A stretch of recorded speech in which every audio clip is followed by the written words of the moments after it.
माता अन्नपूर्णा का यह व्रत मार्गशीर्ष मास के कृष्ण पक्ष पंचमी से प्रारंभ होता है और मार्गशीर्ष शुक्ल षष्ठी को समाप्त होता है। यह उत्तमतम व्रत 17 दिनों का होता है। इस व्रत के करने से आयु, लक्ष्मी और श्रेष्ठ संतान की प्राप्ति होती है। अन्नपूर्णा व्रत के प्रभाव से पुरुष को पुत्र अथवा धनादि का वियोग कभी नहीं होता। जो इस उत्तम व्रत को करते हैं उनकी श्री लक्ष्मी सदैव बनी रहती है। उनके घर का कभी विनाश नहीं होता, उन्हें कभी अन्न का कलेश या कष्ट नहीं होता और न उसकी संतति का विनाश ही होता है। जिनके घर में लिखी हुई यह अन्नपूर्णा व्रत की कथा होती है, उस घर को माता अन्नपूर्णा कभी नहीं त्यागती। उनके गृह में सदैव माता अन्नपूर्णा का निवास रहता है। तो चलिए कथा आरंभ करते हैं। युधिष्ठिर ने भगवान श्री कृष्ण से पूछा, हे देवकी नंदन भगवान श्री कृष्ण, कृपया मेरे एक प्रश्न का उत्तर दे। श्री कृष्ण ने आज्ञा दी और बोले, मुझे वनवास के समय बड़े बड़े दुख सहने पड़े। हे केशव, भोगों की बात तो दूर की रही, मुझे तो यह भी ज्ञात नहीं है कि पेट भर भोजन के लिए अन्न कैसा होता है। कभी दिन में कभी रात्रि में भोजन संयोग से ही प्राप्त होता था।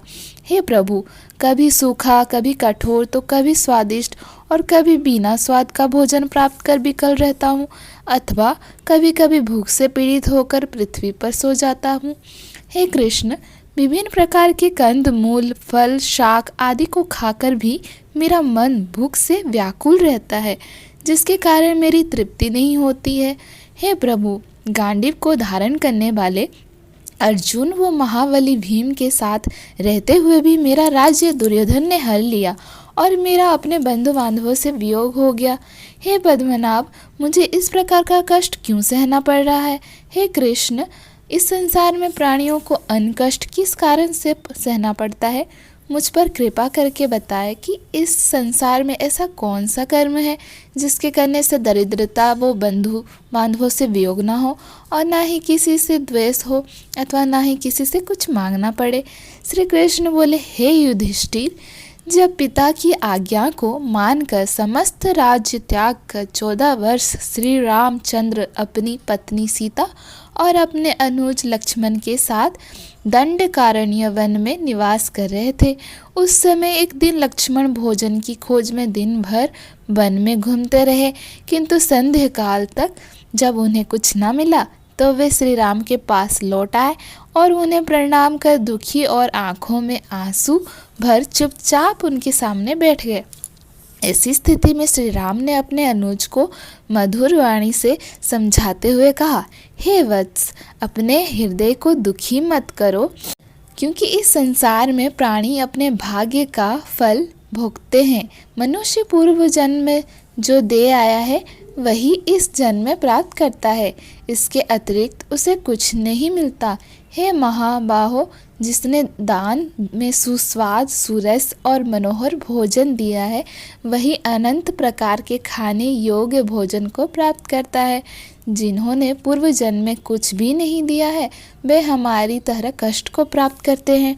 देखो ना, संपूर्ण पृथ्वी अन्न से युक्त है, फिर भी हम कर्म फल से अन्न के लिए तरस रहे हैं। हे सुमित्रा नंदन, हम लोगों ने निश्चित रूप से पूर्व जन्म में ब्राह्मणों को नहीं खिलाया, अतः हे महाबुद्धे, इसे कर्म फल समझते हुए उसकी चिंता छोड़ दो।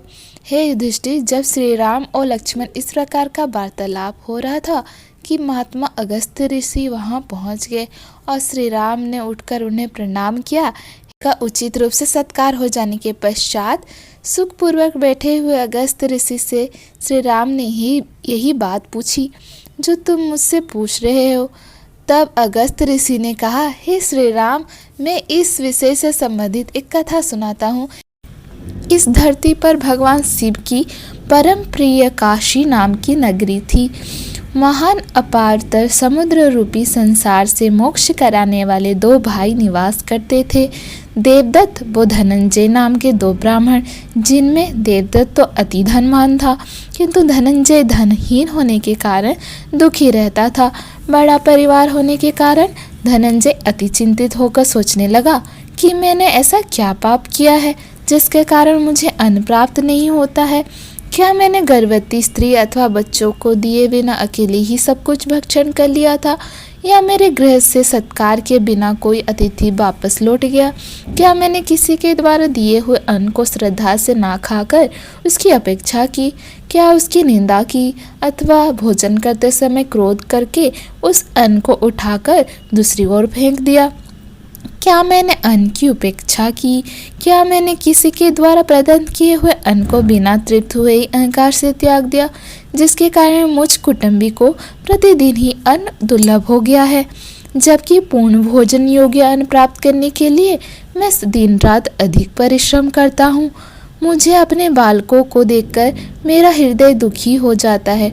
जब धनवान लोगों के बच्चों को अच्छा भोजन खाते देखकर मेरे बच्चे उनसे भी मांगने जाते हैं। खाली हाथ मेरे घर जाने पर भूख से मुरझाए हुए मुख वाले मेरे बच्चे जब मुझे टोटलते हुए अन्न की खोज करते हैं तो उनकी दशा देखकर मुझे ज्वर चढ़ जाता है। तब मैं समझता हूँ कि मैं पृथ्वी में धंसता जा रहा हूँ। क्या कारण है कि मुझे इस प्रकार की दरिद्रता प्राप्त हुई? क्या मैंने समस्त क्लेशों व कष्टों का नाश करने वाले भगवान विष्णु का सदैव पूजन नहीं किया? क्या मैंने स्वर्ण एवं गौ का दान नहीं किया या एकादशी का व्रत नहीं किया? क्या क्रोध में आकर अपनी माता को कठोर वचन कहे या पिता की निंदा की अथवा स्त्रियों के विलक्षण रूप को देखकर उनकी निंदा की? क्या ऋतु काल में मैंने अपनी पत्नी का त्याग किया या अन्न ग्रहण करते समय उसे कठोर वचन कहे? कहीं मैं सदा दूसरों को झूठा कलंक ही लगाता रहा या दूसरों से निस्ता व उनसे हिंसा करने पर तत्पर रहता था? क्या मैं सदैव लोगों से झूठा द्वेष रखता था या उनसे वाद विवाद किया करता था? मैं बड़ा विद्वान हूँ, किसी से क्या कहूँ? क्या मुझ में ऐसा अभिमान था या बेकार की प्रतिज्ञा लिया करता था? इस प्रकार चिंतित ब्राह्मण धनंजय ने एक दिन मणिकर्णिका घाट पर स्नान किया और भगवान शिव को प्रणाम कर मुक्ति मंडप में बैठ रुद्र सूक्त का पाठ करने लगा। इसी कार्य में पूरा दिन व्यतीत हो गया।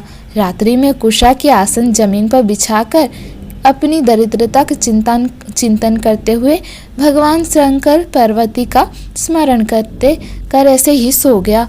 उसे स्वप्न में एक अति मनोहर जटाधारी ब्राह्मण दिखाई दिया और उस ब्राह्मण ने धनंजय से कहा, हे धनंजय, प्राचीन काल में कांचीपुर के राजा का शत्रुमर्दन नाम का एक पुत्र था।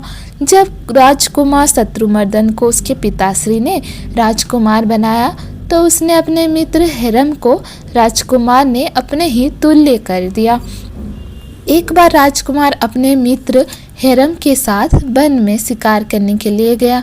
वहां उस राजकुमार ने अनेकों सुकरों, भैंसों, गेंडों, भेड़ों तथा खरगोशों का वध किया। अति प्रसन्न होकर अपनी सेना के साथ वो राजकुमार शिकार कर रहा था। कुछ क्षण विश्राम करने के उपरांत भूख प्यास से व्याकुल उन दोनों वीरों ने कुछ मुनि से जल के लिए पूछा। मुनि उन्हें अपने आश्रम पर ले गए और वहां उन्होंने अपनी थकान को दूर किया। जब उन्होंने स्नान करके जल पी लिया तब मुनि ने उन्हें खाने के लिए सावा का सत्तू दिया। उच्च वृत्ति से प्राप्त पितरों, देवताओं व अग्नि को अर्पित करने के पश्चात उस बचे हुए सत्तू को प्राप्त कर बुद्धिमान राजकुमार अति प्रसन्न होकर हृदय से उसका भक्षण करने लगा। किंतु वो राजकुमार का मित्र हिरम, जिसने कुछ दिन पूर्व ही विशाल संपत्ति प्राप्त की, कुमार अति गर्वित हो चुका था। ज्यों ही उस सत्तू को खाने बैठा तो उसने अपनी नाक और भौं को सिकोड़कर सत्तू की निंदा करते हुए थोड़ा सा सत्तू खाया और कहा, इसमें स्वाद ही नहीं है, और उस सत्तू को धरती पर बिखरने लगा। अंत में उस मूर्ख ने उस सत्तू को छोड़ दिया, किंतु राजकुमार शत्रुमर्दन ने धरती पर बिखरे हुए सत्तू को उठाकर खा लिया। इतना ही नहीं, बचे हुए सत्तू को जल में घोलकर वो भी पी गया। इसके पश्चात विश्राम कर मुनि से जाने की आज्ञा मांगी। इस प्रकार राजकुमार अपने मित्र हिरम के साथ अपने नगर आ पहुंचा। इतना कहकर जटाधारी ब्राह्मण ने कहा कि जो तुम्हारा भाई देवदत्त है वही उस जन्म में राजकुमार था। उसने जो धन धान्य से युक्त होकर कर्ण कर्ण से निर्मित मुनि द्वारा दिए गए सत्तू का उपयोग करने से काशी नगरी में जन्म लिया तथा कर्ण कर्ण से निर्मित मुनि के द्वारा दिए गए उसी सत्तू का अनादर करने से वही हेरम तुम धनंजय नाम के ब्राह्मण हो। उसी सत्तू के अनादर किए दोष से तुम अति दरिद्र हो, इस पृथ्वी पर इधर उधर घूम रहे हो। इस प्रकार जो लोग अन्न का अनादर करते हैं वे सदैव दरिद्र रहते हैं, उन्हें कभी भरपेट अन्न नहीं प्राप्त होता है और वे हमेशा दुखी रहते हैं। इसलिए बुद्धिमान मनुष्य को बिना स्वाद के अन्न को भी अमृत की तरह ग्रहण करना चाहिए तथा ब्राह्मण को प्रतिदिन अत्यंत अच्छे अन्न का दान देना चाहिए।